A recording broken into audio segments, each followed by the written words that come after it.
شباب الدعاء. كلنا بنحب نسمع شباب الدعاء ابتداء من دكتور عمرو خالد، الأستاذ معز مسعود، الأستاذ مصطفى حسني. كنا دايما متعودين نسمع منهم عن النداء بالأخلاق، النداء بهذا النسيج الواحد، النداء بأن مصر هي كيان وجسد واحد.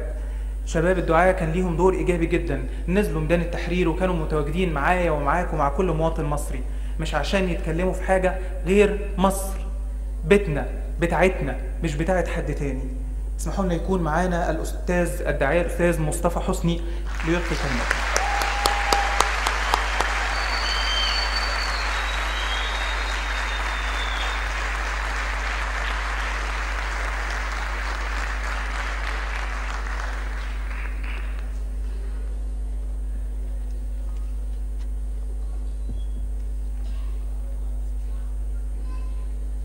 بسم الله الرحمن الرحيم، الحمد لله والصلاة والسلام على رسول الله صلى الله عليه وسلم.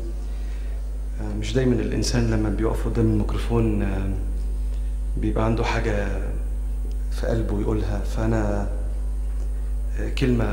كلمتين. الكلمة الأولانية، الحقيقة إن التكريم الحقيقي هو لينا، لأن ربنا بيجري ذكر الصالحين على ألسنتنا، وإن إحنا جايين هنا علشان نبقى في حضرة أرواح شريفة كما قال رب العالمين: ويتخذ منكم شهداء.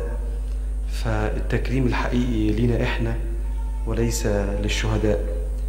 وأشكر طبعا جمعية رسالة اللي دايما عودونا إن هم ناس بتشتغل وناس نافعين، مش بس كلام.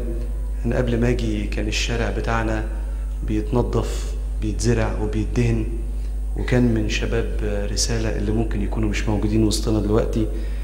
فتحية طيبة للشهداء، وعفش الكلام ده ان انا اشكرهم ان هم رفعوا مقامنا بالكلام عليهم. وتحية لجمعية رسالة وكل الحضور. صلي اللهم وسلم وبارك على نبينا محمد، والحمد لله رب العالمين.